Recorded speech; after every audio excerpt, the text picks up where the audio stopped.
Greetings. Hello, you're back. Yes, I was caught on the other side of a wormhole and went on a crazy adventure, but finally made my way back. Uh, and I have a princess now.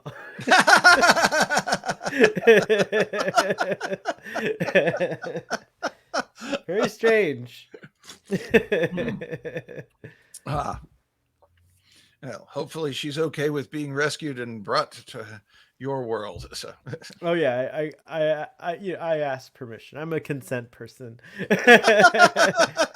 May I save you, Your Highness?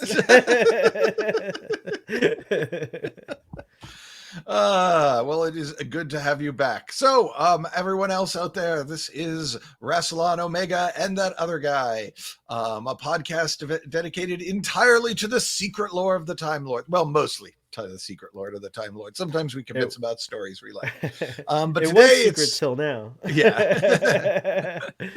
but today it's going to be all Time Lords all time. So we are going to take the bull by the horns and discuss some Time Lord stuff. So if you're out there and you're enjoying this, please subscribe and like. And you might have noticed there's been a bit of a break lately due to the holidays and Daleks invading every New Year's Eve and the usual stuff. But we have at least gotten Sohail, Starfleet Boy, is back with us, recovered from all of those adventures that I've been telling you about in some of the short podcasts I've been doing. But sadly, the other couldn't make it today, though he swears he's going to be here next time. But today he says it's absolutely essential that he repairs the TARDIS's gravitic anomalizer. So I updated my name to be more appropriate. Okay. There we go. All right, princess. So you merged, became one. No, that's Star Trek. So anyway, yes. I don't know. Do you have any new Doctor Who news? I don't remember what last we reported, but there's been such a lot of news. We got like an extended trailer for the next episode of Doctor Who. I guess when is it? Did they say when it's coming out? I forget. I don't think they've said yet.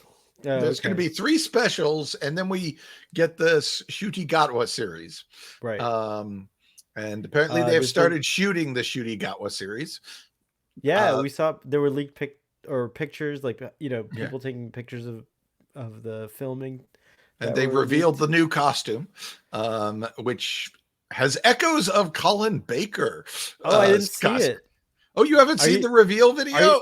I thought there was like a brown costume that was. Yeah, it's brown. But if you look, it's made out of 2 different fabrics, 2 different types of stripy fabric, or a plaid and a stripe, or 2 different plaids. It's brown, and the Doctor's got like an orange crop top or something like that. Yeah. Right? It's interesting. Yeah. I like it, and I saw but if you look at the collars, it's a different fabric than the rest of the coat, which is like, oh, that's a bit Sixth Doctor there, wearing a coat with 2 different types of fabric. So I never thought we'd get a call back to that Doctor's costume. I'll say this: the theme. Now that I've seen also the pictures of Kate Stewart and the companion. What's the companion's name again? Ruby Sunday.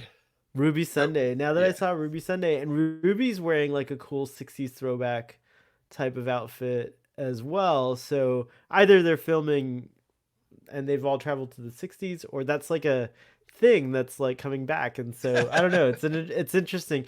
But in concept, I love the 14th Doctor's new outfit, but the colors just clash for me. They don't do it for me. Orange and brown. The orange, it's very for Halloween. The orange for me is very interesting because there's an episode of Sex Education, which is kind of Shuti Gatwa's big breakout role, put him on the map. where he goes to a party, a high school party, wearing an outfit that is completely that color orange, complete with a little newsboy hat of that color of orange. And it's kind of a thing. Everyone who sees him comments on the all orange outfit, and it's kind of a minor plot thread that he's wearing this crazy outfit that everyone's remembering. And so it's amusing to see that when he finally gets his outfit, it's the same shade of orange for that shirt. And I'm like, is that a callback? Is that a hat tip? Or does Shooty just really like that color of orange? And that's why he keeps coming back to it. I don't know, but he seems to wear orange a lot in the series. Well, he definitely tends to dress very colorfully and noticeably in the show, but one time he's just doing orange pants, orange shirt, orange hat. I can't remember if the shoes were orange. Okay, well, that makes more sense if because every Doctor kind of maybe that's one of Shooty Gatwa's favorite hues of orange, or orange is one of his favorite colors. It's pretty cool. I mean, it looks good on him, certainly. It's just, I don't know. Somebody said the orange is the new black, but that's right. That's a show, right? Oh, wait, right. That's Star Trek, isn't it? Yeah, it's an interesting. He's gonna be a great Doctor. I already know it. Oh yeah, no, I've seen him on Sex Education. He's amazing. I can't wait. I'm really actually kind of annoyed that we have to sit through David Tennant doing specials. I kind of just want to get straight. Can we just get straight to Shooty? Why can't Shooty do the specials? I hope this is not the one episode that David or Georgia Tennant are watching. No, just teasing. David Tennant knows. Yes. He's beloved. He's very beloved. I don't think he's hurting for people who love him, so it's fine. I like him too. I just kind of, and I'm sure he appreciates all the excitement over a new Doctor. I mean, I certainly, from a fan perspective, new Doctor time is really special. Oh yes. Yeah, especially an actor like this who I'm now very charged up about, because I was really a huge fan. I might be setting my expectations too high. I might decide I liked Eric better than the new Doctor, but as far as roles that he played. So if I heard any other news, nothing much is coming to mind, at least not Who related. So, anyway, so let's get on with this. We do have a lot of material to cover today. Yes. So let's see. You can put up a slide there for us. Ah, yes, that's right. Here we go. TARDIS control. All right, there we go. Yes. So another Time Lord fairy tale. This time we're going to take a look at Jack and the Wormhole, which was released by BBC Children's Books, October 2015 AD in the Humanian era, and is written by Justin Richards, who has a very long history. He was actually basically the showrunner of the novel line back when Doctor Who novels were, about all there was for quite a while. He ran the 8th Doctor Adventures and the Past Doctor Adventures for a good stretch. I think Big Finish was already doing their thing, but as far as the narratives and arcs going through the novels, he was as the closest thing to a showrunner you can have in a book line. So Justin Richards all over Doctor Who. Very old hand at it, fan dating back well before anyone decided that Russell T Davies should be making it. Yes, inspirations. This is clearly inspired by Jack and the Beanstalk. Also, assuming you're familiar with Classic Who, you can't help but notice this is also inspired by the 4th Doctor episode, The Horns of Naimon. Which I've never seen. You've never seen The Horns of Naimon. Well, this I don't story. Think so. I looked up the Naimon and I saw. Well, you have a picture too coming up, but then I was like, oh, I don't think I know them. That's weird. Or if I did, it was when I was, I don't know, really young, and I probably forgotten it after. It's one of those so bad it's good kind of things where everybody's just hamming it to the max. It's one of the later Fourth Doctors, right before John Nathan Turner took over and started doing the no, this is all too silly. Stop it. So serious science fiction only. So the height of the whole Douglas Adams era, script editing era, and Graham Williams, and lots of silliness. But I mean, everyone's having a ball. It's also the one where, for a large hunk of it, you get to see Romana as the Doctor and the Doctor as the companion, but which is kind of fun, though they don't. Wait, that's coming back. Well, I don't know. Maybe I just am excited about that. I mean, they don't change their. They don't change their names, but if you watch the narrative, the Romana's getting to do all the stuff the Doctor would do, and the Doctor's kind of getting stuck doing all the stuff the companion would do, at least for the first half. It kind of turns more back into a more traditional Doctor with a supporting companion thing later on. But so kind of like 12 and Clara too. Yeah. So that's another thing. I actually, a lot of fans hate Horns of Nimon because it's so silly, but I kind of love it because it's so silly. That's awesome.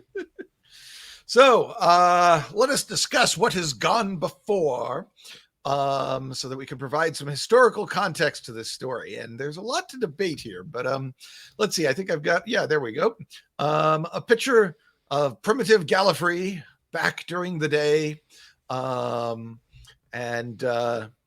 We know that when the universe was 1/5 of its eventual size, which according to the novels was 3.5 billion BC, and about 8 million years before the time of Rassilon, and about 500,000 years before the time of Tecteun's departure from Gallifrey. This was the beginning of Shabogan civilization. Early Gallifreyans built numerous walled cities all over the planet. And what appears to be, according to a somewhat unlicensed source, Sage City is considered Gallifrey's first city, and it is built at this time. This will later become known as the capital. But at the time, there's some records from some Irish Wild Time stories indicating that it was originally called Sage City, or the first city. And the city is in the north of the planet's equator and at the heart of the continent of Wild Endeavor. And it sits in the valley between the mountains of Solace and Solitude. And the massive Mount Caden, sometimes known as Mount Lung, dominates the horizon to the southeast. That's the mountain that goes all the way to space. Yep. So if you're standing in the capital and you look to the southeast, you can see Mount Caden. At this point, the city has a harbor, and despite its equatorial position, the Castorboreus borealis can often be seen at night, and that could indicate that Gallifrey's sun is extremely active, or that there's something unique about their magnetic field as far as capturing the particles from the sun and turning them into aurora or Castorboreus borealises in the sky. Man, Gallifrey is just a soup of like possibilities for people to develop a temporal interdimensional sensitivity. It's wild. Yes. There is it is kind of a perfect storm there, perfect time storm. Now the date for this next event, we're going to skip ahead a little bit, like 500,000 years. 500,000 years go by as the Gallifreyans get more and more advanced. The previous fairy tale probably occurs at some point that we covered. What was that? The Brothers Gruff. Let's see. And this one, according to the Apocrypha fanzine here, this occurs around 3,850 years before Tecteun's departure.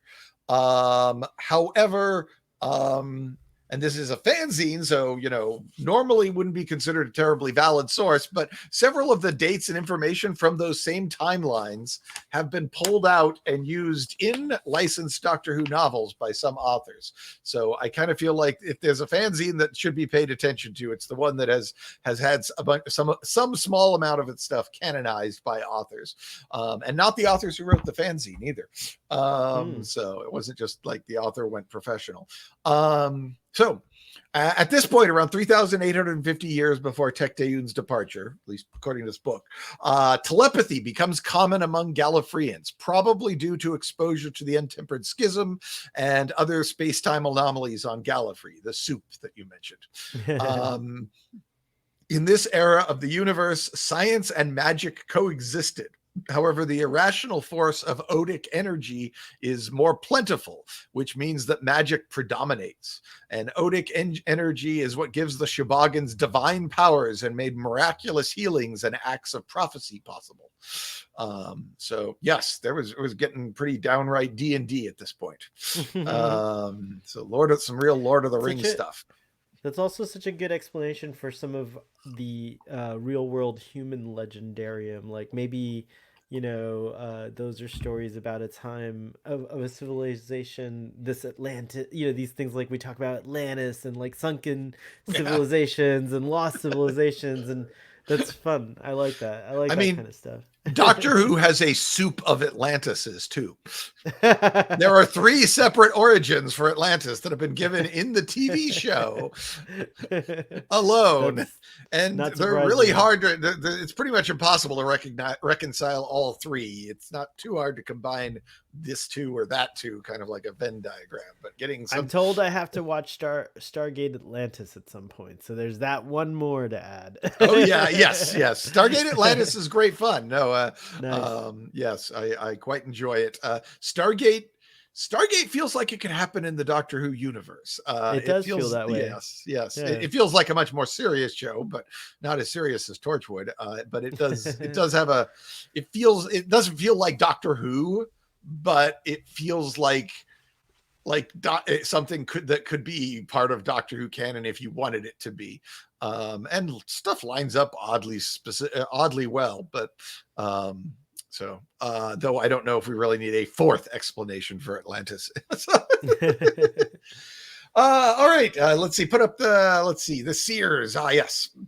So, we've got around 3,150 years before Tecteun's departure. So like 4,000 something, over 4,000 years on, 5,000 years on. The female Shobogans obtain the power of precognition by staring into the untempered schism. Their minds are become connected and nearly merged with the astral vortex. They could see the future of specific people, places, and species in amazing detail. But the development of these visionaries was extremely rare. The women who spent too much time with their minds in the vortex became disconnected from normal 3-dimensional space and catatonic, at least mentally disconnected, possibly physically as well, with these things. Wandering seers can be found traveling from town to town. In this case, we're going to take a little sidestep again into the Apocrypha here. With the city of Prydos, which we know Prydos exists, but according to the Apocrypha fanzine, at the city of Prydos, the Order of the Sisterhood gains much power and foresight and comes to dominate the cities of Gallifrey's southern continent. It is around this time that the Seers of Doom threaten the lands of Barna Kedon. Which I hadn't caught that. Barna Kedon. Is that K as in Mount Kedon? Ah. Yeah, is Barna Kedon? Is Barnacada the barn that the Doctor? No, Barnacaden is a land, a province. But is that the barn we see in the War Doctor hanging out in? So interesting. I doubt it, but anyway, yeah, it could be It could be someplace near or on Mount Kedon, the land of Barnacadon. I had not thought about that. Wow. Look at that. We're having a live revelation. Yeah. No, well, it's just a matter of saying it out loud. I never said the word out loud. That's fun. So, anyway, and it is around this time that we get another Gallifreyan fairy tale, Sir Gawain and the Green Knight, which you can see there an illustration of in black and white, as well as some of the seers in red. And we know this story takes place before space travel, and it appears to be when swords and armor are the in thing for people. So in that story, an Ice Warrior ship breaks down on Gallifrey. Now, since the Ice Warriors aren't going to evolve for millions of years, there must be some sort of time travel involved in this somehow or other. Right. The Ice Warrior Well, ship break. Huh? it makes sense. Like eventually, all these beings do try to undo the Time Lords. Yeah, and so this yeah, story doesn't look like it's a deliberate invasion of time or a time war right. on the part of the Ice Warriors. It could just be an Ice Warrior who stumbled into a bad And battle of yeah, the Time War with the yeah, Daleks and somehow ended up back here. Though yeah. one There's a would, in fact, the Time War is a good explanation for tons of wacky stuff like that. It's a really good point. I hadn't thought of it, but there's so much, just like in a real war, there's so much mess that goes along with it, like yes. and chaos, if you will. So Well, yeah, I it's mean, cool. the old caveat for any Doctor Who continuity problem is always a time war if you can't figure out how to reconcile it. I consider that very low-hanging fruit and a very lazy solution, but sometimes lacking any other data, it's as plausible as anything. So Yeah. somehow an Ice Warrior ends up in a spaceship, ends up in the past in the province of Barnacadon, and the warrior has confronted King Halfer and tricked him into agreeing to provide aid in repairing his spaceship. The warrior is quite impressed with the bravery and honor of the knight Sir Gawain, and that's all one word, by the way, Sir Gawain, and chose to spare his life before he left Gallifrey. During this time, in the Valley of Shadows the Valley of Shadows was a dangerous part of the land of Barnacadon, and this whole story about the Ice Warrior becomes a popular fairy tale told to time tots in future millions of years on. Did this actually happen? Don't know. Was it really Ice Warriors, or did somebody retroactively decided it was more interesting with Ice Warriors We and all it know was some other Rassilon. alien? Yeah, we all know Rassilon updated all these stories. It's possible. Bring me those those time Yes, talk books. absolutely. I'm going to get As drunk and rewrite them in my own way. as the cow of Rassilon, I can verify. Anyway, so yeah, this is it's lacking any evidence that it didn't happen. I'm assuming it did and put it in my timeline, but I didn't see if there was all that much there. It's worth noting they have a king and not a queen, so I sort of set this before the Sisterhood and the Pythia Order of the Pythia takes over Gallifrey in my timeline. Just because I wouldn't think there'd be any kings after that. It would all be queens. So about 3,000 years after that, the age of the Pythias, as I just mentioned, begins with ruling from Sage City by the first Pythia rules from Sage City and becomes the symbol of the planet's fertility, the mouthpiece of the gods, the guardian of the great book of future legends.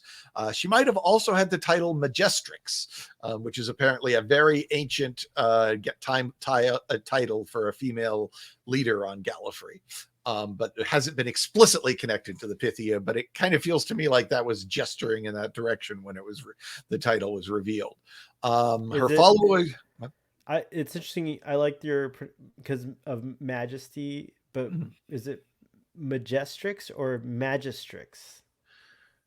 I don't know. It's from the Big Finish Gallifrey audio, so there is a definitive pronunciation. So we'll listen to it. I'm probably just butchering it. No, I'm just curious because I like the idea of Magistrix, like a magistrate, but a Magistrix. But it's cool. Yeah. And her followers will look back on this as the beginning of the bright past. Which is to counterpoint how Rassilon will look back on this as the dark times. So the seers and the attendants of the Pythian order wear rust red robes and eat fish tongues. Yes, fish on Gallifrey have tongues.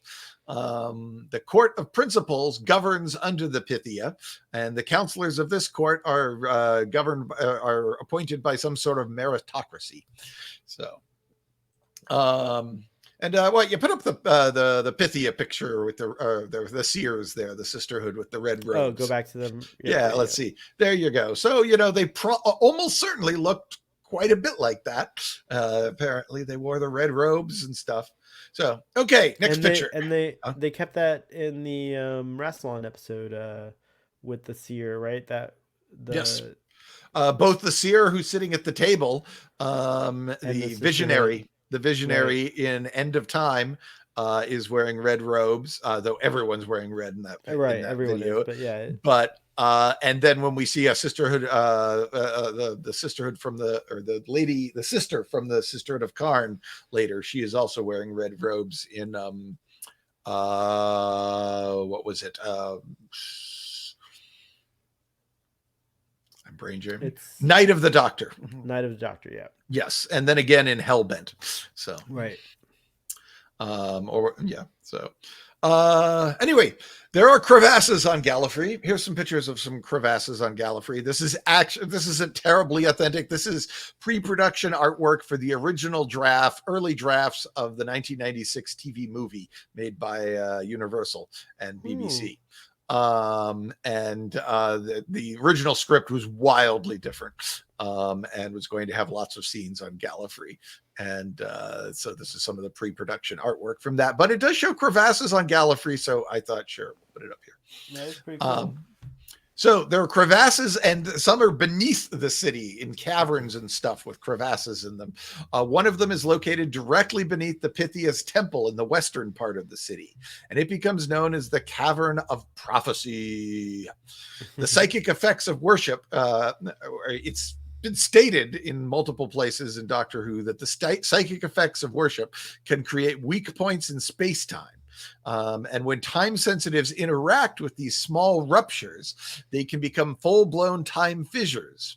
So the worship in the temple can actually create weak points in space-time. And then if you have a bunch of time-sensitive seers and visionaries in there, they can interact with it to create full-blown time fissures. So these caverns of prophecy and crevasses, the crevasses can be like, this could actually have be gateways and cracks into the future, or past, or both. Right, the caverns of prophecy and the crevasses of memories. That's cool. Yes. The Cavern of Prophecy has an incredibly deep volcanic chasm running through it, which becomes known as the Crevasse of Memories That Will Be. So I and some other fans have speculated that maybe that crevasse is like something might be akin to Amy's crack in her wall, some sort of something like caused by some future damage to space-time that has a retroactive effect. Are these crevasses? Is the crevasse of memories that will be a side effect of the time war from a big bomb going off and cracking space-time? That's all pure speculation, but it's kind of interesting to think about what could have put that there. And the untempered schism could very well be tied in with all of these. Some people, when exposed to volcanic gases emitted by a future space-time crack, like in Fires of Pompeii, can produce prophecies of the short-term future with a great deal of accuracy. Long-term visions are also possible. They can read the memories of a person that they make eye contact with. However, they'll be blind to any event directly triggered by the actual event that created the space-time crack. So this is all stuff that was applied, all stuff that was established in Fires of Pompeii, the 10th Doctor and Donna episode, but would apply very well to all of these crevasses here. The smoky vapors from the crevasse is what allows the Pythia to achieve a stage of clairvoyant and clairaudient states. And then in this state, she can remember the future as easily as she can remember the past. So, During the age of Pythias, Old High Gallifreyan is used on Gallifrey. This was the most magic-like power ever wielded by the Gallifreyans as a whole. In the time before the anchoring of the web of time, Old High Gallifreyan could be used by experts to burn stars, raise empires, and topple gods. Using this language, the Pythia compiled their prophecies in the Book of Future Legends. The Shobogans used to make numerous the Shobogans, meanwhile, are making numerous scientific discoveries during the age of the Pythias. They move quickly through the Iron Age to the Steel Age. And with mastery of gunpowder, the Shobogans become a level 3 society. This is probably when the Three Brothers Gruff took place, is my guess, somewhere, because they seem to know what explosions were, which makes me think it's post gunpowder. The Shobogans will also master steam power and develop a complex economy-based society, becoming a level 4 society. Which brings us to the gingerbread trap. I think I have a picture for that one. Yes. So, yes, sometime apparently before making official first contact with aliens, Malchus and Everleen encounter, the Gallifreyans Malchus and Everleen encounter a Krillitane whose ship had broken down and been forced to land on Gallifrey. And the Krillitanes try to force them to help repair the ship, but the children kill it. And this is a popular fairy tale told to time tots. So yeah, that happened, or maybe it didn't. It's a fairy tale. So did they fall through time? Because again, though the Krillitane are established as having evolved for they take on the characteristics. Wow, now I'm getting it too, of whomever they conquer. So the last species they conquered is what they look like. Yeah. So there's kind of the implication, or maybe even a couple because maybe they've become an amalgamation of it. Yeah. Yeah. Whereas I'm fairly confident in saying the Ice Warriors went around back then. The Krillitanes are incredibly advanced when they show up in school reunion. They're just about to they're apparently very close to cracking the Godmaker paradigm. Which is Time Lord level. That's tech level 11 stuff. So they might have actually been around back then. There might not be any time travel. And then we have another Gallifreyan fairy tale, Abida and the Four Slitheen, which you can also see an illustration for there, though there's only one Slitheen in that picture. Four criminal Raxacoriphalapatorians visit Gallifrey in an attempt to mine mandronite and other rare minerals from the planet. And Dibba and Vash destroy them with vinegar from their hometown that their hometown is so famous for. Sadly, they don't tell us what the name of this hometown is in the fairy tale. This story becomes a popular fairy tale told to time tots. Again, it feels really weird that there were Slitheen back then. Like how 3 billion years ago? Does the Slitheen family go back that far? So is that a time again? Are we looking at time travel, or is this something that was remade or rewritten or never actually happened at all? I don't know. But that's my bet. If it did happen, that's my best guess to about when it took place. Moving forward, again, following the timeline from Apocrypha, we have 240 years before Tecteun's departure.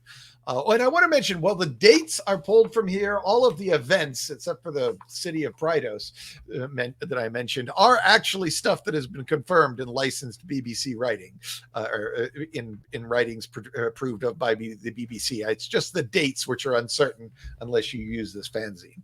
So, with the advent of electricity, the Shobogans quickly move from steam to atomic power. The industrialization of the planet leads to the atmosphere becoming quite polluted. And it's possibly around this time that the Gallifreyans developed manned spaceflight and interplanetary probes. And they become a level 5 society. Like all level 5 civilizations, they believe that history is to be written by the victor. There's a certain uncertainty here. Because we have the 200 years after after spaceflight is invented, the Gallifreyans launch their first manned interstellar probe, crewed by Tecteun. But like the way the Master tells the story, it sounds like it makes it sound like she's the first Shebogan into space, like she is Yuri Gagarin. Gagarin.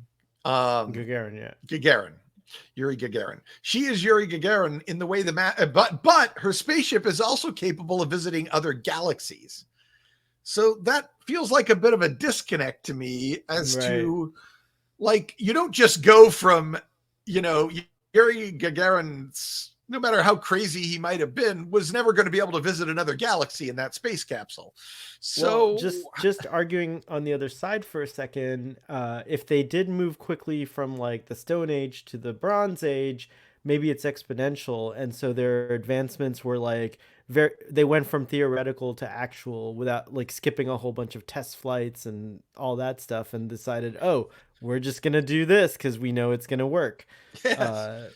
So that I'm just throwing that out there because it was mentioned earlier. Yeah. The 200 years between manned space probes and the first manned interstellar probe is based on Apocrypha, which is not the terribly reliable source. So maybe that 200-year number is wrong, but even then, it seems weird that they would go straight for, I'm the first Gallifreyan to make an orbit to, but also I'm going to visit another galaxy.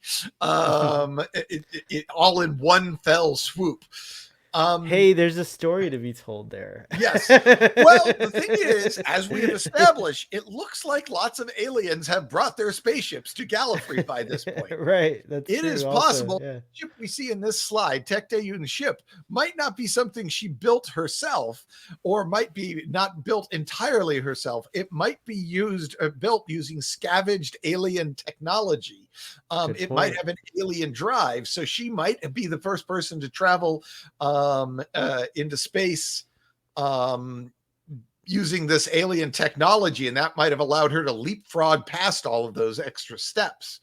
Remember, all the history the Master mentions is apparently redacted, so this might not this manned space flight and the 200 years might be the official history, but not the actual history. Was Tecteun. Right.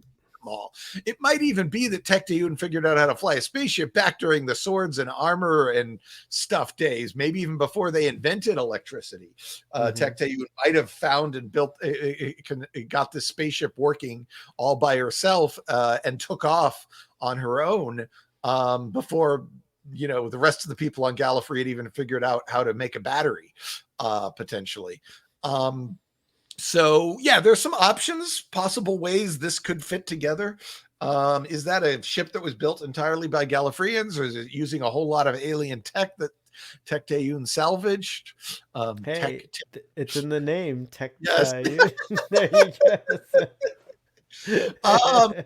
So, and for reasons we'll get into, I have sort of decided to place Jack and the Wormhole right around this point here. So there you see the cover to the CD, and one of the illustrations from the book, from the story. We don't really know when this occurs. It indicates that it's before first contact with aliens, and certainly Jack doesn't seem to recognize electronics when he sees them. So again, feels like maybe this is before electronics, but there are spaceships that are capable of traveling to other star systems and possibly even other galaxies on Gallifrey, or that have visited Gallifrey at this point. I got the vibe that it was like a not too, maybe like the 1400s of human, like that kind of general vibe, whatever that age was. Yeah. No, it could be. We could be in the 1400s. That would be, is that pre-gunpowder? No, because I guess it is. Yeah. Columbus didn't have, right? Columbus 1492 is the end of that, right? I don't know. I'm terrible at Earth history. I only know the conquistadors had gunpowder, so it's not far off if it wasn't already there. So around it also depends where on Gallifrey you are, because certainly in parts of Asia there was gunpowder before there was in the Western Yeah. world. So it's interesting. So, and here's the interesting point. This, well, I guess I'm going to circle it back around to the coordinates, the space-time coordinates of Yeah. this. Obviously, it took place on Gallifrey as a Gallifreyan fairy tale, but let's see. Let's talk about the story. Jack and the Wormhole. You want to read this one? Sure. Jack and the Wormhole. A boy named Jack, spelled J-A-K, stops the Naimon from invading Gallifrey with the help of an alien princess named Johanna. Johanna lives the rest of her life on Gallifrey. This story will become a popular fairy tale told to time tots. So, so yeah. What did you? Let's talk a little bit about this story, I guess. It's read by Tom Baker if you get the audio version. I highly recommend, if you're a fan of the Tom Baker voice, that you he reads it so well. It's such a beautiful reading. It's such a wonderful reading that I actually, even though by time 3 I'm like that's the point where you're starting to criticize and ask questions about the story, but all those kind of melted away because I was like, oh wait, Tom Baker's saying something, I have to listen. So it forced me not to think, and it forced me to listen. No, it was a delightful reading. I really appreciate that. I understand why he's so good at it. Yes. He's got such a great command of English. It's wonderful. Yes, he has one of the best voices in history, in my opinion. Yeah, I would agree with that statement. Even all the way as it's changed, as now he's much older, but I love his voice now too. It's really neat. Yep. Yes. All right. Well, I gather you like the story. And yeah, I have to say, it's very simple. Not much to it, but there's a lot of questions that come from it. There's a lot of intrigue. And I'm looking forward to diving into it a little bit more with you. But specifically, like, I just have a lot of questions about, just like, it's interesting, that Gallifreyans were so much like humans, or humans rather, I should say, are so much like Gallifreyans, and it's like this story, being related to Jack and the Beanstalk. It's like it was actually a really good parallel. Like, Jack does. In the Beanstalk story, he climbs up, you go through these clouds, and you're really in another world, up there, when he finds the castle, and there's like a magic harp and all that, so it's like, it's you could see how humans interpret an event with, in that way, but, you could see the influence. If these are stories for time tots, they're going to want to revise them and replace things like the Beanstalk, type of thing, that kind of magic, in other words, with actual like things like wormholes. So it's kind of cool. It's like, this is great because you're a time tot. You're like, oh, this is interesting. Like, wormholes artificially created. Like, oh, try to figure out how to open up these devices that seem indestructible and destroy them that way. There's just like a lot of fun. I don't know if it's just me because I'm so insane about science fiction and Doctor Who that I'm putting a lot more into it than maybe that I should, but I'm like, this is a really good way to train little time tots. Well, however much you're putting into it, when we get to some of my interpretations, it's so much more. I don't know. I don't believe this is as gonzo as my Alzarius theory from Full Circle, but it's a little gonzo. Like I'm kind of glad I don't have children, because I would genuinely read this to them and probably create a psychosis where they thought they were actually time tots. I think I think if I had children, I would call them time tots. As a matter of fact, you wouldn't. So you too. I'm not the only one who would raise their child to think that they were secretly a space alien. Right? No, exactly. I would create some kind of. I would probably like, be responsible for some kind of weird delusion that will come back and haunt us. Like, when they're going to be running around like Amy Pond talking about all the child therapists child psychologists they had. All right, well, let's dig into this. Jack, what did you think of Jack? I liked him. Solid guy. I thought he was just a really kind-hearted person. I like that he didn't want to take the money because I'm like, dang, Jack, like the guy's saying, take the money, like When a rich man gives you a bunch of money and like, tells you just have to go smash something, you say yes. If you're about to get your house repossessed by the state. but yeah, very very up and up kind of person. I like this Shibogan. If they were ever to film this, I would want the young man who played the lead in the Warhorse to play Jack, because I think he has that same vibe of a country farmer, just not interested in a lot of things, just wants to get save the farm, that kind of very very solid. Right. So yeah, no, What about you? What do you think of Jack?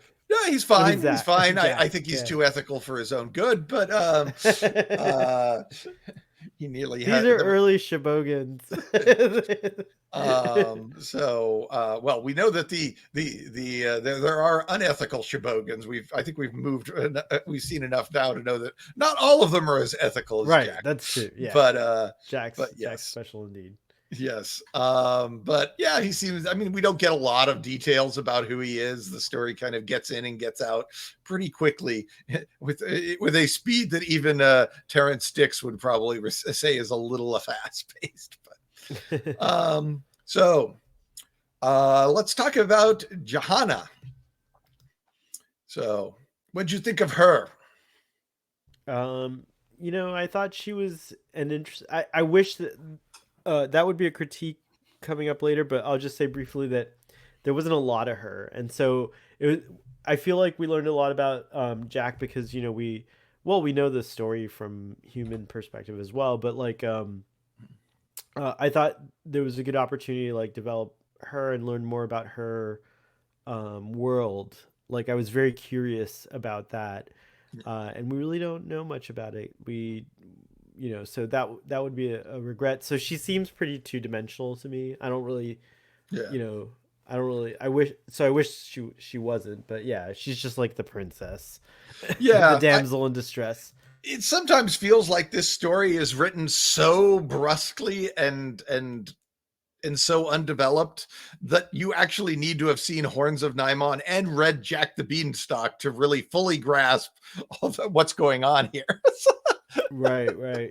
If you don't know what the Nimon are and don't know what the great journey of life is, I'm not sure how much story, if you're going to That feel being really said, satisfied with this, but even the Naimon are given a little more description than Johanna. I don't even remember if yeah. they like described Johanna's hair or eyes or anything. Like it was just like this is Johanna, imprisoned princess. She We has don't get she has princess hair with princess eyes and a yeah, princess but nose.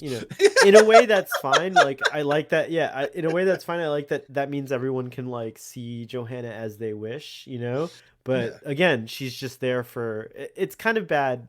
I Yeah. think today, hopefully, I think, it's an unconscious. You can see that like it's very much made for little time taught boys. Like they're not really like Yeah. writing this for time taught everyone. Yeah, there is a Like so. certain, he does the good thing, and so he is rewarded with a princess. Oh yeah, I guess that's like another problem there. Yeah, it's true. There's no agency. That's the word I was looking for. Johanna doesn't have any real like she barely has agency. She pushes a Nyman out the window. She does do That's the that. That's only pretty agency, no, and the she only destroys moment of. she destroys the black light device. Okay, yeah, no, that she like does that so too. She knows she's smart enough to know how to destroy the yeah, black light beacon. but that's the other thing is like was it her people's technology or how did she know about it? Like, there's so many like interesting points there. And a quick little line like Jack's already confused as heck, so if he had just been like, well, how do you know what is this, like I couldn't even open that thing, just like a little conversation about like Johanna, I tried everything to open it, and then she just explains it real quick like in a Yeah, and that would have like been an interesting thing and given Johanna a little bit more. So yeah, yeah. I really That wanted to. I guess my point is I really wanted Johanna to have more. Yeah, that is why I say that you almost need to have seen Horns of Nimon to enjoy this story, because you don't really know how the Nimon work or what their deal is in this version of it. You need that Right. context provided by that old Classic Who episode to decode this. So yeah, since I don't remember that episode, what is it like that kind of would have been helpful from that episode going into Well, this story? the Nimon are actually just, I think the Doctor describes them as interstellar locusts. They're a bunch of I guess we have a picture of a Nimon. We should put that up there, I guess. Hence the phrase the one Nimon says about the journey of life, like they go through and kind of like locusts do, you know. Well, I guess here let's wrap up Johanna and then we'll dive into the Okay. Sorry. I got ahead of myself there. Yes. You say Johanna is one-dimensional, but what if she was multi-dimensional? What if she was a complex space-time event? We have here a story where a Gallifreyan miraculously manages to leave their planet at a time when they should not be able to, go to a whole nother in a class G or type G planet with a breathable atmosphere, and encounters a orphaned child, and brings her back, an orphaned girl, an alien girl brings her back to live on Gallifrey. That sounds like another story we've heard. That Indeed. Sounds a whole lot like Tecteun's journey, where she builds her first spaceship and goes out into the cosmos, and eventually on a world in another galaxy, she discovers a orphaned child, a girl, and brings her back to Gallifrey to be raised. And given that we've already seen that the redacted Matrix files for the Timeless Child, most of them have rewritten everything to be an Irish, a story taking place, some sort of Irish fairy tale or Irish story, a bit of science fiction happening or fantasy story happening in Ireland. Is it possible that this fairy tale, Jack and the Beanstalk, is also another leftover vestige of that original history of the Timeless Child, and of Tecteun's story?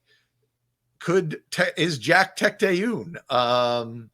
So is this all about their arrival on the child's arrival on Gallifrey, all dressed up to look like a Nyman invasion attempt or something? Or is the mother Tecteun? Is Jack the Doctor's brother, Braxiatel? So we don't know. Did Tecteun have some other siblings? So if we're gonna compare it to like what we've seen on screen, I like the idea of the mother being Tecteun and Jack being Braxiatel. Because what's cool about that is then it leaves the princess to be the Doctor, and it parallels nicely with the Timeless Child stuff that we saw. So that's cool. I like that a lot. Yeah, and it was only while I was researching for this podcast that hit me. I was just the mom was like, there's some interesting things, like, you know, my brain goes to like imagining Rassilon being like, well, we have to preserve some semblance of it. Yeah. Oh, we'll just change the Timeless Child to be a princess. There we go. From a planet that was destroyed by the Daimon. You know, like, there we go. Yeah. Or whoever, you know, the Matrix suggested. That's a good idea. You know, like that makes sense too. Exactly. You know, from what we saw in the. Did Tecteun rewrite this so that there would be some clue that the Timeless Child might later have to figuring out her origins?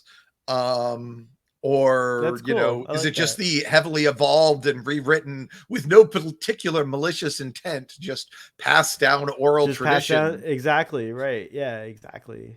That's cool. That's Now really you neat. can see Rassilon saying, "Oh no, no, no, no, no, no! We can't have the mother goes through the wormhole or and rescues the kid. No, no, no! It's got to be a boy. We'll have it be the brother, Jack. So is Jack Brax? So because Braxiatel fits really weirdly into the Doctor's family. It might actually make more sense if he was like the son of Tecteun. Tecteun, right? Tecteun, yeah. Then that way, and also was gifted with the same perpetual regeneration immortality that Rassilon and the timeless child had. And possibly so. It certainly make Braxiatel's appearances and all those Benny adventures a little more interesting if like he's millions of years old. But Yeah. so yes, I really love this idea. It's completely daft. This book was No, written in it's great. 2015, so it's not like the author could have possibly intended that when Justin Richards wrote it. He certainly didn't know anything about what Chibnall was going to do years later. But This is the kind of creative thing that like Whovians tend to do that I wish more people in the other fandoms did, because I feel like finding creative solutions to make sense of something that like breaks continuity or whatever, breaks yeah, canon, or whatever, is what is. And there's so much great material out there like that. These are like not the greatest, like in terms of like an endeavor of like telling a Doctor Who story, but it's a cute little thing, and it's neat that you can tie these things into it, and but then build it into the larger continuity, which I love. So good job. yeah. No, I was I'd literally finished. Just finished listening to the story and was writing up the notes and was looking at the timeline trying to figure out where the best place to fit it was. And I suddenly realized there was another story about an alien girl being taken back to Gallifrey by a Shibogan and being raised on Gallifrey. I was like, wait a minute, I've seen this before. Yeah. This is how this has happened before. Oh wait, that's New Battlestar Galactica. So yeah, I of course the Master doesn't mention Naimon. So is the Naimon added later, or were Naimon involved, but the Matrix, those records were redacted, or the Master just didn't feel like getting into them? I think the Naimon should be updated and come back in RTD's Doctor I mean, Who. they sort of have there was the God something. Oh, the God Complex. I remember. Yeah, that had a relative of the Naimon. Right. What were they? I can't. They had a different name. Oh God, I'd have to look it up. But the Doctor explicitly said that they were related to the Naimon. So another race of Naimon or something like that. But it's cool, the whole their horns can shoot energy. Like kind of like that's neat with the and they glow, this orange, and stuff like that. It was nice. That was a cool description. Yeah. Does that happen in the episode? Oh yeah, yes. You absolutely get to see cheesy 1970s Doctor Who death rays coming out of the Naimon's horns. If that episode's not part of this this plan, we should do it as one of our specials. I want to see that episode now. I mean, certainly, obviously, we're going to do the episodes that we both love. So if you want to throw it on your favorite list, you can. I might. I don't know if I was necessarily planning on putting it on my favorite list, but if it's on yours, we will cover it. Wow, I've got a lot of power on this show. Oh, yes, you do. So, I've yet to see your favorite list. Hopefully, it's not just all deliberately picking stories I can't stand. Let's say we're going to do the android invasion and twin dilemma and Black Orchid. All right. Well, before we move on to the Naimon, Counselor Jevon, anything to say about him? Another character that, of course, I like the drama and the excitement of, this character that's like dying and you're like, whoa, what happened? What happened? But I wanted to know, because the Naimon mentioned that, the Naimon seemed to think that they had duped him, and he had found out too late, unfortunately, that whatever promises they made were not true. They were just coming to invade. And so I liked his character because obviously he did something to delay that. and was hoping to destroy like he knew that this device was part of it, and he was supposed to place it. We find out, somewhere, and he defied that. So I love that. Like that's cool. Yeah, he's a Yeah. good character. But it left open a cool. Again, there's another story there. That's a neat story to tell. Like how did he get in touch with the Naimon, and like Yeah. all this stuff. Like how did And the and again, Naimon do there these things? is Yeah, it's like Counselor Jevon's parallel in Horns of Nimon is Soldeed, who's who's the actor who plays Soldeed? He's a big famous. He did one of the more famous Britcoms. I don't know if you put in Soldeed, Doctor Who, Horns of Nimon, it should come Let up. me see. Anyway, but Soldeed's an idiot. Jevon at least has kind of the intelligence to try to, when he realizes he's screwing people over, to come up with a slightly more crafty plan. He also manages to kill a Naimon, whereas Soldeed, I don't think, ever managed to pull that off. So.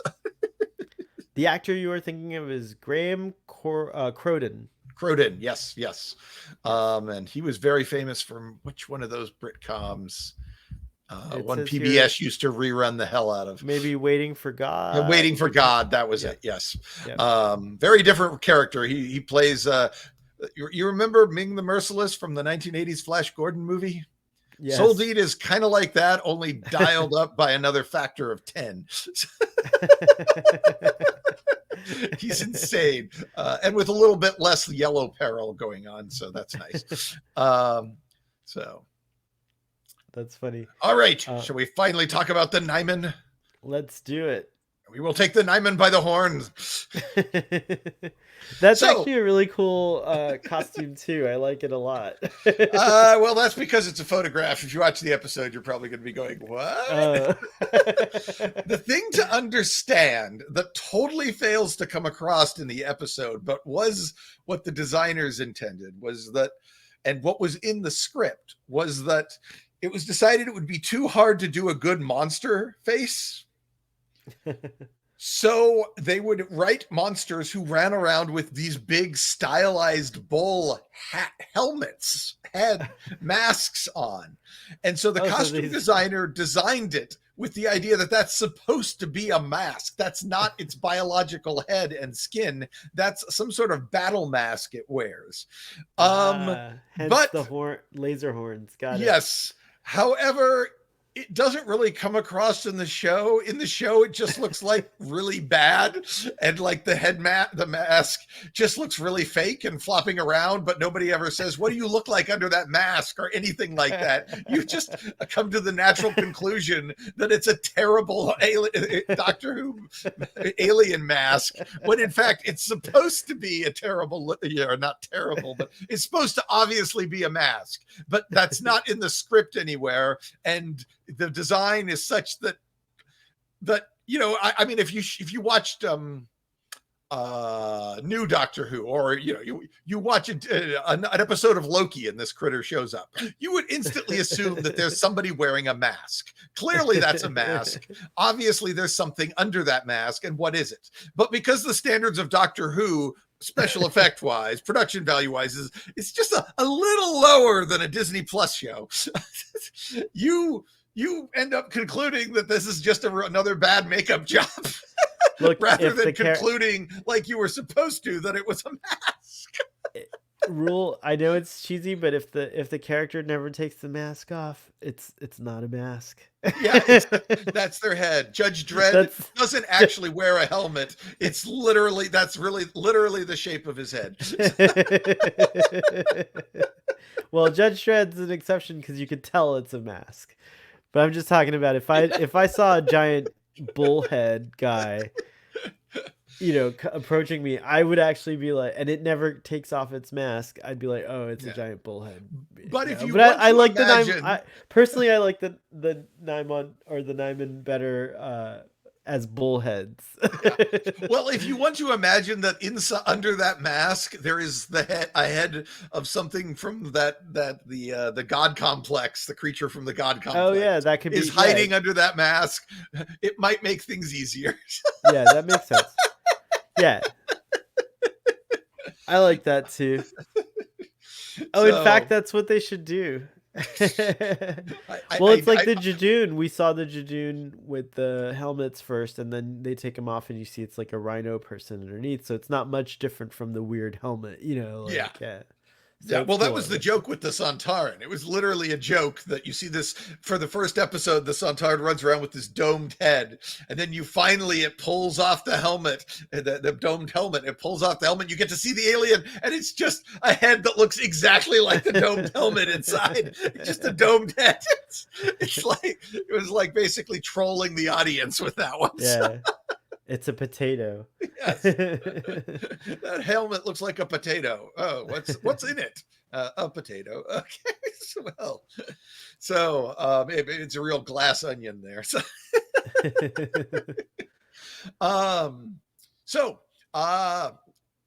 now it's worth noting the Naimons will actually end up working with Rassilon. Naimon, singular. They're like Jedi. You don't say Jedis. The Naimon worked with Rassilon and the Time Lords and several other species of the fledgling empires to defeat the mad mind of Brothermerol in the Millennium War. And the Naimon and the Osirans from Sutek. I was gonna say, the Naimon, the Time Lords, the Osirans, and a whole bunch of other Easter egg list of greatest and not so great hits, all worked together in the Millennium War to fight the mad mind of Brothermerol, and they dropped quantum collapsars onto the mind and during the big final attack at the final push, breaching its defenses so that the other forces could get in and attack the mind directly. So yeah, the Naimons did actually ally with the Time Lords at one point. And in an alternative timeline, the Naimons successfully invade the Earth and, probably using Earth's gravitational unit, use it as a foundation for taking over space and becoming the new Lords of Time. And their control over time is at this point in this alternate timeline is such that they could have launched an invasion into Gallifrey's past if they wanted to. So it's possible that whole invasion might have actually occurred then, maybe, if we're going to take this thing very literally. It might have been an invasion attempt from that alternate timeline in the 8th Doctor Big Finish audio adventure, Seasons of Fear, which brings back the Naimon. And you only get to hear their big booming voices, which is actually probably the best way to experience them rather than looking at that costume. But that's cool.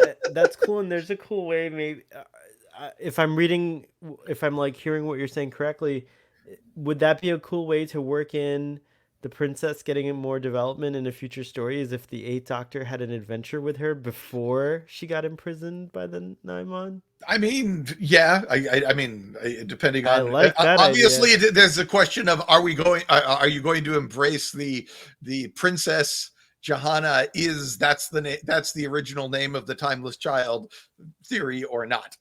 So that's true. That's true. If you, but you could still tie it in because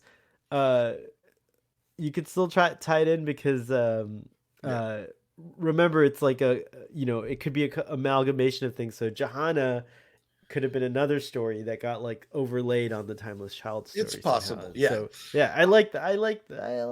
The 8th Doctor. Wow.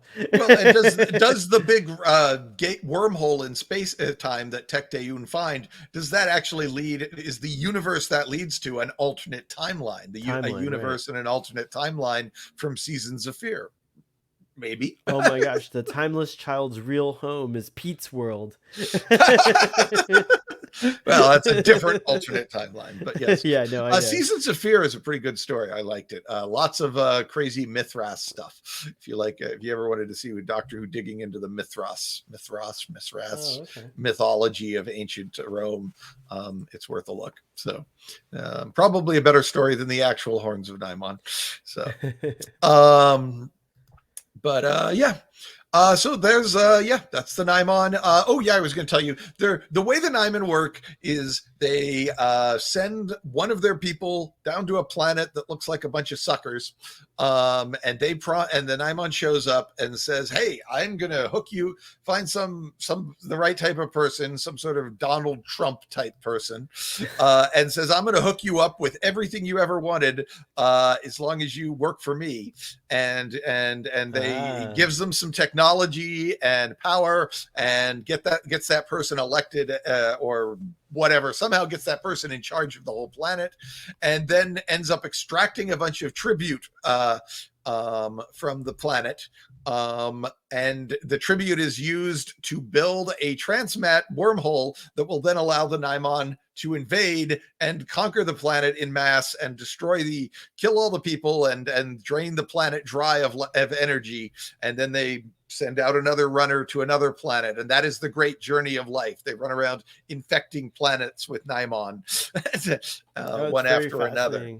So that reminds me of those kind of a similar vibe to those Vin Diesel movies. Fast and the Furious? No, the space ones. He did a series. Oh, the ones that don't have Han Solo in them. Okay. Right. What is it? Anyways, it's interesting. It's a similar Chronicles of Riddick. Yes, that's it. Riddick's from a planet of people that kind of like invade. They invade dimensions or universes, or I forget what it was, but yeah, it's something like that. And they're just like brutal about it, like similar to the Nymon, like getting everyone's hopes up, like, you know, like creating like a thing, and then boom, we're there. So anyway, that explains that. I'm glad you went into that, because that answers my question about Counselor Jevin, and like kind of like the things that he alludes to. Yeah, he would have been the sucker, the soul bead, the guy who was lured in with the promises of greatness and super technology and stuff. Yeah, that fills that in nicely. That's very cool.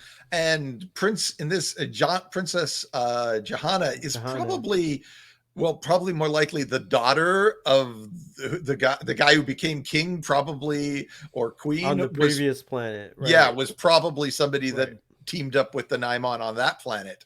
So, you know, her parents destroyed and killed everyone on their planet through their greed. So is probably, and she was probably kept alive as leverage or some such thing. Though it's not entirely clear why she's still alive at that point in the story, but which I that's the one thing that even if you've watched Horns of Nymon, it's not really clear. I think this girl is alive. I think they even say, like, now that Counselor Jevin is no longer, like, you know, like when the wormhole didn't appear in the right place and all that stuff, they said, well, we don't need her anymore. I think they assumed that Jevin died. I think they used her as a lure, maybe, perhaps, to get him interested. Oh, that's kind of dark. Oh, how do we get Counselor Jevin on our side? A little girl. Okay. Well, no, but like appealing to his good nature, though. Yeah, I suppose, you know what I mean? It's possible. Like, not necessarily like that. Although I don't want to go into Epstein Island type of things. Epstein sounds like the sort of person the Nymon would team up with. So. Yeah, unfortunately, that's true. They're both very horny. Oh, great. I'll strike that from the record. Bad joke. No, but I think that, like, if from what we got of Counselor Javen, he seemed like he said they made promises that would help us. Like, I think he's one of the good Shibog. I think this whole town is very innocent in a sense. Like, there's not a lot of corruption going on. And so I get the impression that Counselor Jevin was really serious when he said, like, oh, I really thought we were going to make everyone here rich. And, like, you know, and then I saw what they were doing. Maybe they were using her as a means to also understand motivations for humans or something like that. You know, it could have been that it could have been all sorts of reasons why all of a sudden now she becomes irrelevant. And so they're like, oh, just kill her. Could be. It's certainly maybe possible. Lots Counselor, of things. We don't know anything about, this again. Johanna and Counselor Jeevan could have used a little bit more dimension because no pun intended, because like maybe Counselor Jevon had a daughter that you know died or something, and so like they had that knowledge and they were using Johanna as a means to control him. Yeah. Oh. All right. Well, shall we I like talk about the good that. of the episode? Yes. So, I thought it deviated enough from Jack and the Beanstalk to keep things interesting and fun. I can't say that about all of the stories in this book. Sometimes they're literally just the original Earth fairy tale, Humanian fairy tale with reskinned with the names changed to Doctor Who critters, and it's kind of annoying, or at least depressing that the lack of effort being put in. But this one I feel like changed enough stuff that it justifies it keeps things interesting and fun. So I like that about it. And I thought Tom Baker just did an amazing job reading it. He definitely elevates what's actually a pretty simple and flat, somewhat flat story to a whole nother level. Just getting to hear Tom Baker, his voice ooze around the syllables. So, what did you think? I agree with both of those points about I thought it was the first story in this series that we've been doing of this book that felt the most like, yeah, like, oh yeah, I can see that these are Shibogans, and like, it's and I could see that they're not just translating human fairy tale, like what you said. So I like that. Like, it was cool. um the Tom Baker thing, I also agree with. Just a glorious reading. He seems to enjoy the story genuinely, I thought, the Yeah. way he read it. So that helped me enjoy it as well. And actually, now I want to read it too. I might read it before bedtime tonight or something like that. And see, just I like this story a lot. I think this is my favorite in the batch, Yeah. actually. And then the other thing is, the reason why is because it does feel like it could be filmable. Like, it does feel like a Doctor Who episode. There's a lot of the Johanna, like, knocking the Naimon down at the last minute. Like, all that felt very familiar in terms of like what we've seen, running, and things Yeah. like that. So there's like there's a lot of running and hiding and dodging and and all And that stuff. unlike all of these other possible aliens that could have been there, it wouldn't be that hard for them to get a hold of a cow. So Right, it's true. we could Oh, I finally. meant, yeah, I meant to say actually, like the cow too, like everything. There's a lot, which is sad because like Tulip had more character development than poor Johanna. Yeah. Like, the cow of Rassilon. Rassilon's such a sexist man. He's like, oh, look, I'm going to give the cow more development. Well, we don't know that Rassilon rewrote this. It could have Yes, actually we been. do. It could be No. Tecteun writing things that she Oh knows yeah, yeah, Rassilon that's will true. approve of and not remove from the record. When Well, Rassilon is deciding which fairy tales get to stay and which have to go, maybe this was deliberately engineered to appeal to him. So, but even that layer, just like thinking of those funny things like that, it makes, I think this is the one I like the most so far of these. So yeah, and it yeah, had just a lot of action, like good. It was a good story overall. yep. Um, cool. Let's talk about the bad now. We touched on Jack is rewarded with a girl for his heroics, which When is a was little this written? cringy. 2015. Well, it was published in Yeah, I 2000. feel like that 2015. That's not like a.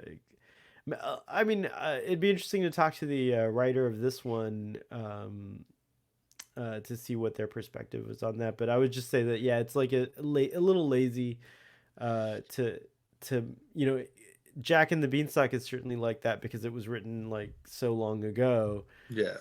You know, but I think there's a missed opportunity to make it just a little longer, like five Yeah. minutes longer, maybe 3 minutes longer, even. You know, not too Yeah. much. There wasn't much you had to do to make it just a little bit more, universal, I would say. Yeah. Oh, I got it. Oh. What is that? Oh, the sneeze That's of quite a Rassilon. sneeze. The sneeze of Rassilon. Yes. Excuse me.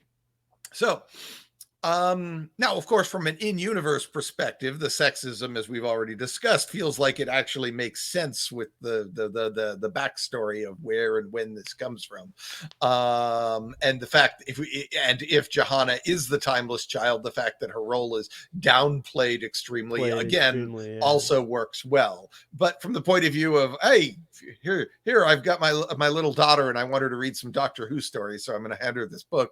I don't know if it's the greatest thing.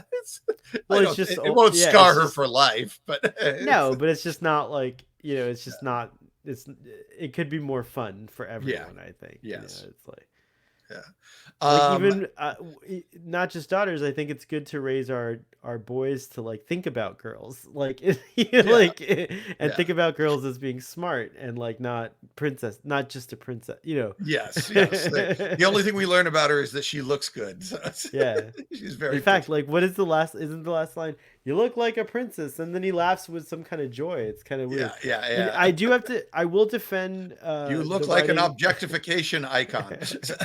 I will defend the writing to say that like I don't think it's clear that Jack is necessarily interested in her romantically. Yeah, Um like and again, there's not even that. Like we yeah. don't even know. So it may just be that, there's enough room there to just say that like maybe they become friends later on, and maybe she actually, he doesn't, maybe he sees her as a sister. I don't know. He could be a Yeah, queer, Shibogan. I don't know, yeah. so we don't know. But so there's room for that, Now you've got me certainly. wondering about Brax's sexuality, but Yeah, exactly. I don't know if he There ever you has go. any. A lot of people just have Time Lords being very asexual Asexual, altogether. but in general, like in this period of that's a more evolved Shibogen, where and humans may evolve past sexuality one day too. I hope not. It's sex is so much fun. But anyways, Yeah. but I do think that it's interesting that like it's not necessarily I like that it's not necessarily like an obvious thing where like Jack is assuming, oh, I have a wife now. Like you're Yeah. like or whatever. So. Yeah. Um, I did note not much of an economic safety net on Gallifrey at this point. Apparently, that they're like, well, we'll sell this cow, and then once that money runs out, I guess we'll sell the house and live on the streets. They're So on I hard was like, times, yeah. yeah, It's hard times, yeah. It's true. And like, there's the whole landlord thing at play and selling pieces of your land one at a time.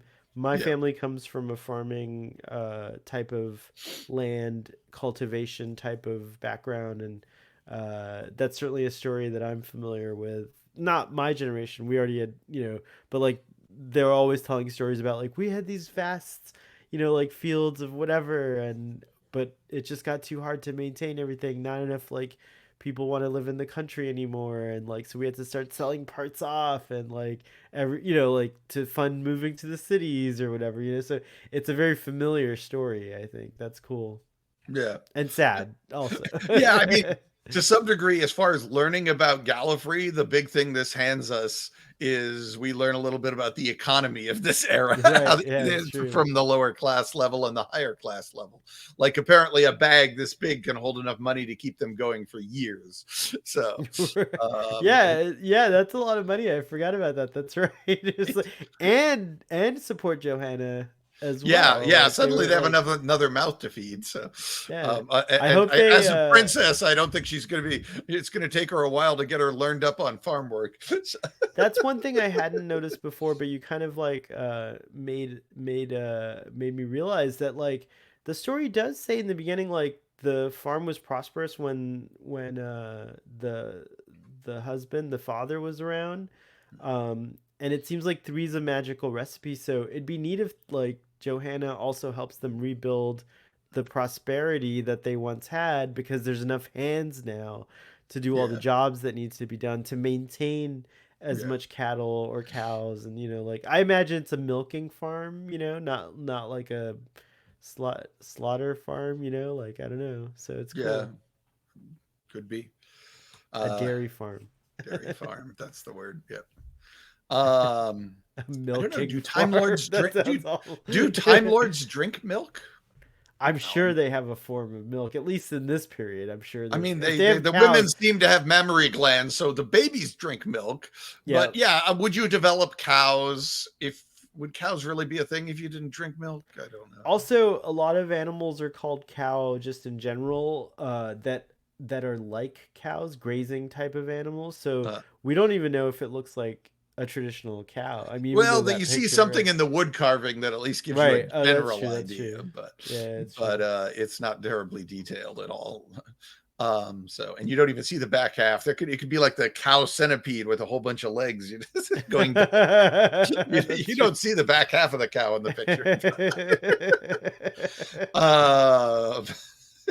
That would be awesome. I actually now want to see a cow that has like 12 legs and all these little leg things. 72 udders. Yeah, it has like some insane amount of udders that it can. Yeah. This is our dairy farm. It's one cow. It's one cow.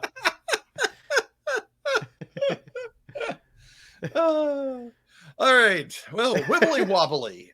We've kind of already touched on this. How did the Naimon get back in time like this? If they were around back then, but then the fact that they were with the fledgling empires fighting the mad mind of Braformal indicates maybe they were around. Maybe the Great Journey of Life does go back this time, far back. But they could have been taking advantage of whatever let Starn the Sontaran travel into the past. Or they could be Naimon from the alternate timeline from Season of Fear, the Big Finish audio.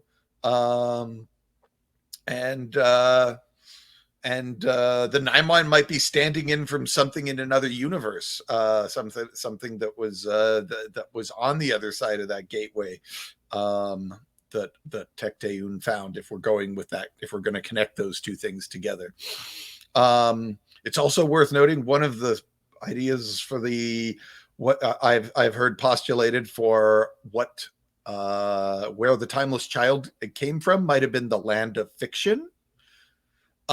Which has minotaurs. We know for a fact there are minotaurs in the land of fiction. So yeah. Nice. A little bit of a pattern there. We've seen the minotaurs in the land of fiction. Mm-hmm. So I don't know. You have any wibbly wobblies?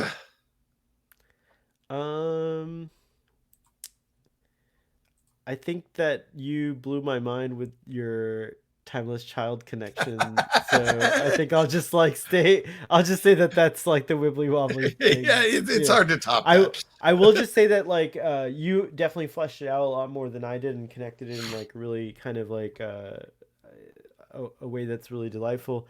But I was definitely, when I was listening to it, I think right from the first time my mind kind of went into that direction too. Like I was just thinking like, oh, I wonder how this could connect with the Timeless Child, because the Timeless Child is part of this legendarium, now. So it's like, it's an old story, and it, so I like the way that you tied that in a lot.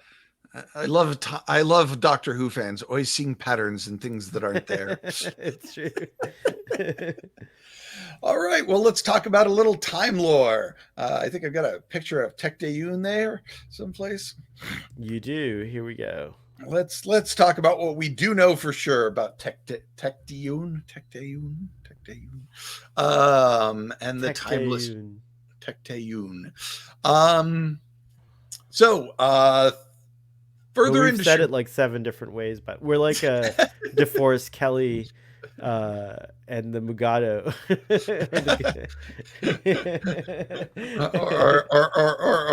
or Carrie Fisher with Han and Han. Oh wait, now we're back to Han Solo, which takes us back to Fast and the Furious. So, right. So, probably further into Shibogan history than most modern Gallifreyan records reach. When the planet Gallifrey was considered to be an ordinary, unimportant world that most of the cosmos had never heard of, and the planet was quite sparsely populated at that point. There was a woman, a Shibogan woman named Tecteun, who was an explorer and a scientist. And she treated everything in her life like an experiment, including the planet Gallifrey, the Shibogans, and the universe as a whole, and has no real moral code. She was the first to develop a ship with space travel capabilities. We know that for a fact. Whether it was part of some sort of Gallifreyan NASA, as my T-shirt says, or if it was because of if it was some spaceship she found, and maybe this was before they even had discovered steam engines. She put something together. It might have been, and her ship was primitive and dangerous, as you would expect any first travel to be, but safe enough that it got her to another galaxy. So, and she was the first Gallifreyan or first Shibogan to travel in space. She explored the worlds of the Stellian galaxy. That's the Milky Way for those of you who are on Earth listening to this. But for most of the cosmos, it's Galaxy Calicos or Stellian galaxy, as well as worlds in other galaxies. And here's a bit of fan theory that fits really nicely and explains a whole lot of weirdness.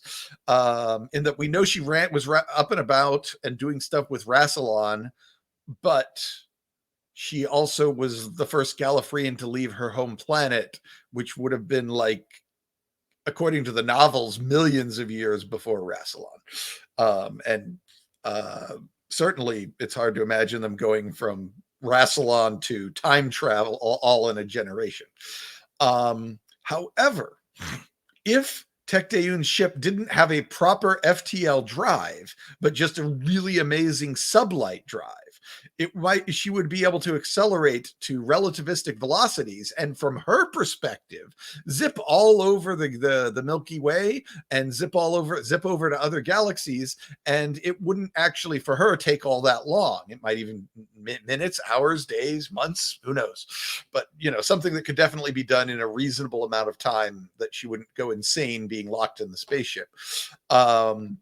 But because she's traveling at relativistic speeds, time is slowing down for her, but she's not actually passing the speed of light. So it would take millions of years for the light to get to other galaxies, and to get back, it would take millions of years for her to get to other galaxies and get back, even though she would not experience that. So the resulting time dilation from her ship, if it had the right type of engine, and you're saying, well, that's a pretty crazy engine. Yeah, but it's way more plausible than one that goes faster than the speed of light. If you can accept a ship that goes faster than the speed of light, then one that goes at 0.99% of the speed of light is easy, simple to do. Yeah, I like that. And so she might have, from Gallifrey's perspective, she might have spent millions of years exploring the cosmos, even if it was only a matter of, a decade for her, from her point of view. She clearly didn't have, much interest in getting back, or at least wasn't too worried about it. She could have skipped over all of those millions of years with her relativistic drive. And we know eventually, on a deserted world at the far edge of a different galaxy, Tecteun discovers a monument marking a constructed gateway to another dimension or another universe. And she sees the infinite when she looks into the gateway. I think I have a picture of the gateway there. There's her ship again. And there's the gateway, the monument and the gateway itself. And she sees the infinite looking in from this gateway to another universe. Now, we don't quite know what kind of universe. And then near the monument, she finds a lost child, which I have a picture of there. And a female child who appears Gallifreyan or Shibogan or human or humanoid. And Tecteun assumes the child has been thrown through the gateway and abandoned, and that she originated at the other side of that gateway. That's not actually explicit. It's just kind of an assumption she comes to. But since there seems to be no way for the child to travel back through the wormhole, Tecteun takes the foundling and adopts her. Together, they explore the universe. Was the child named Johanna? Did Tecteun name her Johanna? So maybe not. Don't know how seriously you want to take that connection between Jack and the wormhole. It is just fan theory, but kind of fun of an idea to think about. They spent at least a year or two from the kids' point of view exploring the cosmos together, and then they returned to Gallifrey, and Tecteun dedicated her life to studying the timeless child. By the standards of the Time Lords, the Doctor is very fast. The Doctor's mind is very fast at processing and interpreting lots of information. And the Timeless Child, eventually known in Gallifreyan legends as the Other, is immortal, barring accidents, and could live for millions of years.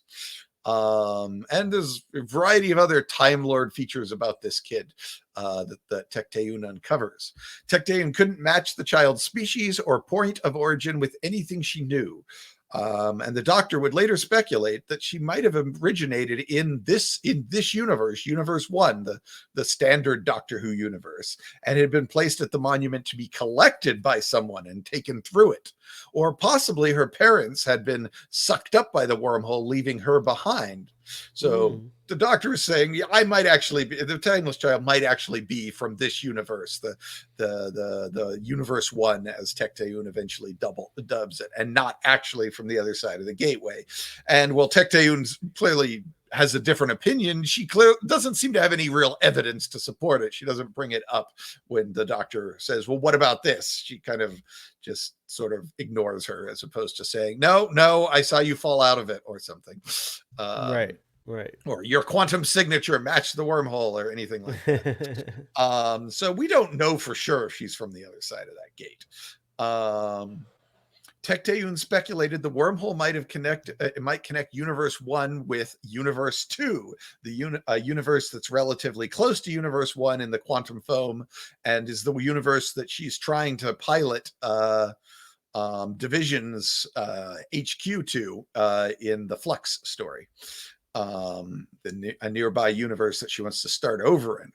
Fenric, in talking to the Doctor in Curse of Fenric, seems to imply that it might be from the previous universe that existed before the Big Bang. So maybe the gateway connected to the previous universe, and this was how the great old ones escaped the destruction of the previous universe, was through this gateway.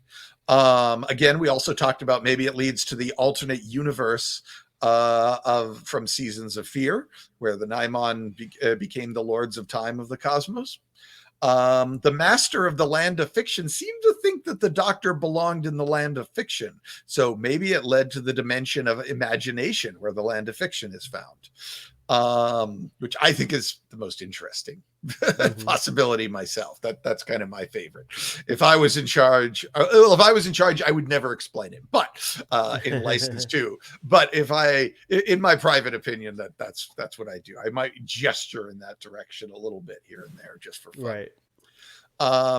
Others have speculated, including myself, before the land of fiction theory was suggested, that it's connected to the dark universe's under history. This is where the vampires come from. And it's worth noting the regenerative capabilities of a vampire and a Time Lord are almost identical. And Time Lords share 98% of their genes with vampires. And many historians suspect that regeneration might have been derived from the vampire factor, the infectious nature of the vampire that creates these nearly impossible to kill creatures once you're infected with it. Vampires also have a legend of being motivated by their quest seeking the child that was taken. Some mythological vampire child that was taken from them that they have been questing for since time eternal.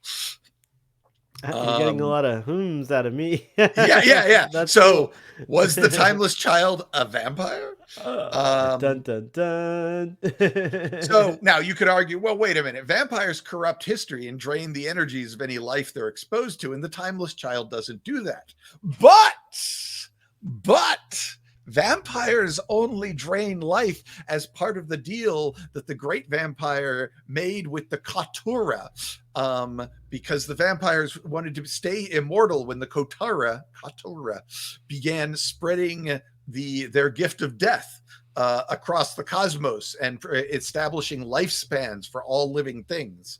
The vampires did a deal with them to not take away their immortality, but Because in order to do this, they had to feed on the living. They had to bring death to others in order to continue to be immortal.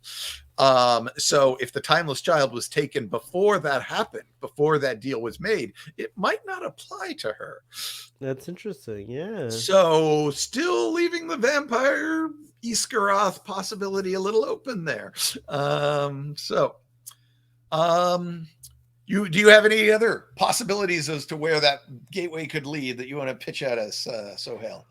Well, I do like. I'll just say that I like the gateway, how it ties into the gateway that we saw in the story. So that's one thing that's very cool.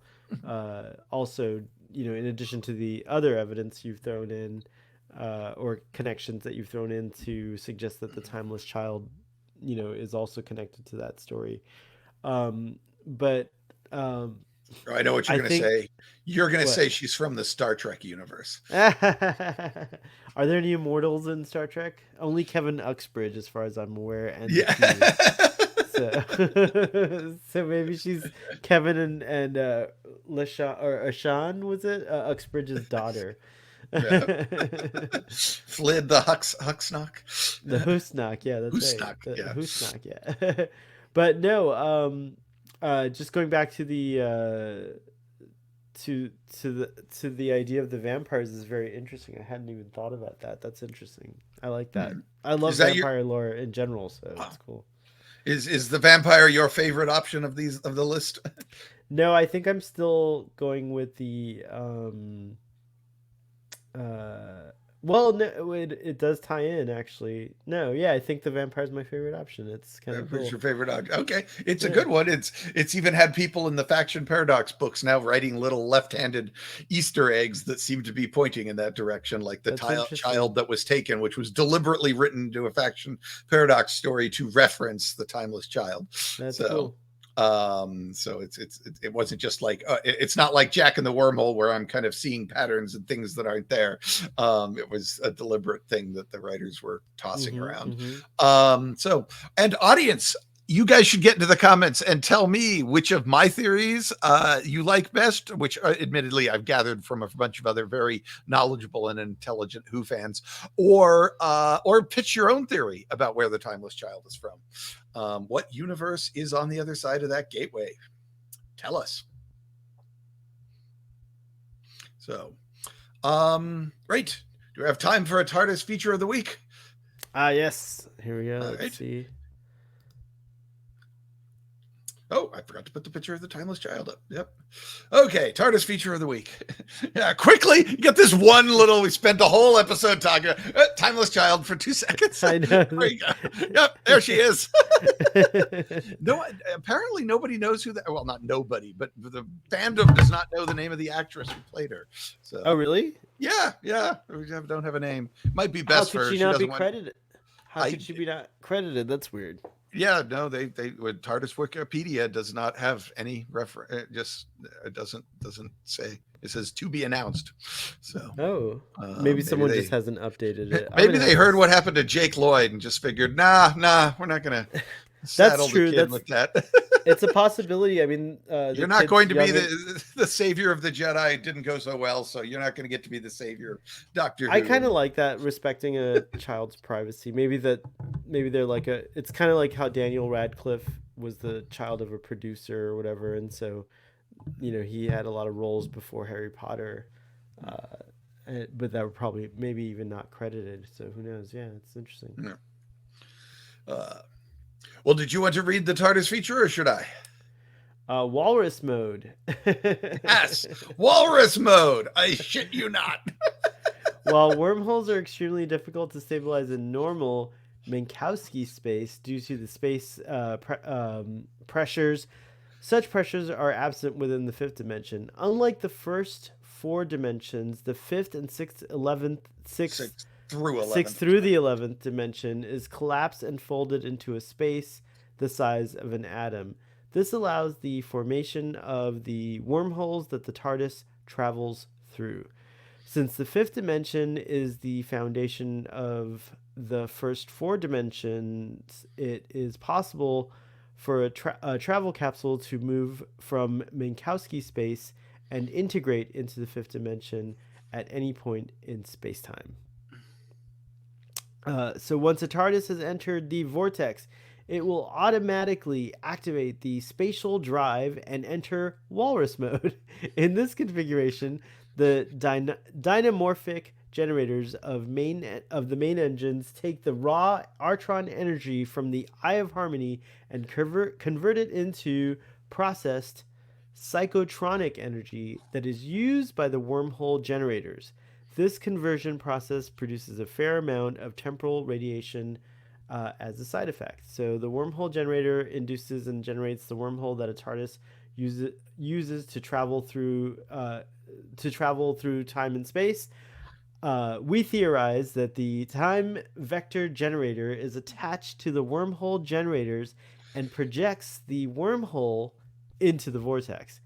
That's kind of where I get the time vector generator is an essential piece of the TARDIS, and I'm kind of thinking, right, well, maybe that's it, the time vector through the vortex and projecting. That makes sense. Yeah. We know the lines of forced matter algebra are used to connect the ends of the wormholes to different time zones. This wormhole is known as a time track or time curve. The time track is controlled by... Oh, go ahead. No, go ahead. The time track is controlled by wormhole stabilizing devices and refractors. The velocity override regulators regulates the velocity when traveling through a wormhole. The light speed overdrive is vital to vortex travel. It is used to boost electromagnetic signals to faster than light. Sorry, I left the word. That's okay. My fault. It's a combination of me trying to strain. I can't make it bigger for some reason. Oh. I'll just get closer to this. We'll do ASMR here. While often described in terms of a ship moving via thrust, it is technically more accurate to say that the TARDIS uses counter-magnetization to shift the wormhole flux so it is flowing by a stationary time capsule. Fan theory suggests that when traveling backwards in time, a TARDIS has to rely entirely on its other heart, an Eye of Harmony, for the necessary Artron energy. The vortex wormhole can be displayed on the scanner screen. A red tint is used for traveling forward in time, and a blue tint indicates travel into the relative past. This difference in the emission or remission of Artron energy could explain why the vortex wormholes are depicted in different colors depending on whether one is traveling forward or backwards in time. That's something I never observed, and now I'm gonna have to rewatch every episode of Doctor Who and try to figure out what direction they're going in. That's cool. They only brought it in the new series, and but yes, so, it was started with Eccleston. But I guess it's the past relative to where the TARDIS last was? Yes. Okay, great. Yeah. This difference, I read that, right? Yeah. Different colors depending on whether one is traveling forward and backwards. However, many people find seeing all of reality spinning by to be a disturbing experience. For this reason, the scanner screen is often switched off during vortex travel. That's true. When the TARDIS reaches the correct location in the vortex, it exits the wormhole, and we hear those wonderful dimensional stabilizers. Dimensional stabilizers, and the Bob's your uncle. Yep. So yes, that's Walrus Mode, and yes, it was Doctor Who novelist David Stone, I believe, who named it Walrus Mode, and so you have him to thank for that. That's really funny. I like that. It's actually one of the key places. There's a point where some guy sticks a gun in Romana's face at one of the key pieces of information about the TARDIS operation and demands that Romana explains how the TARDIS works. And so she just dumps this pile of technobabble on him that's like half a page long. And I was like, oh, well, there we go. It's clear she's just telling him the truth. And he has this goon with a gun, has no idea what to make of that. So, So yes, that's how those wormholes. I was trying to figure out what could relate, and I'm like, well, the Nymon are building wormholes, so let's talk about how a TARDIS builds wormholes. It's so much more elegant the way a TARDIS does it, of course. Especially the description.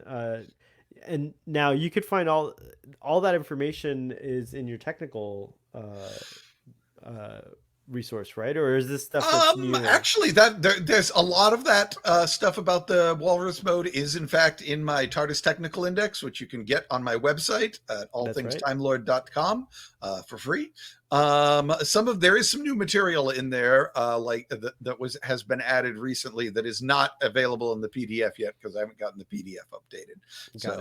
With this podcast has the cutting edge, is completely up to date information on Doctor Who that you won't find anywhere.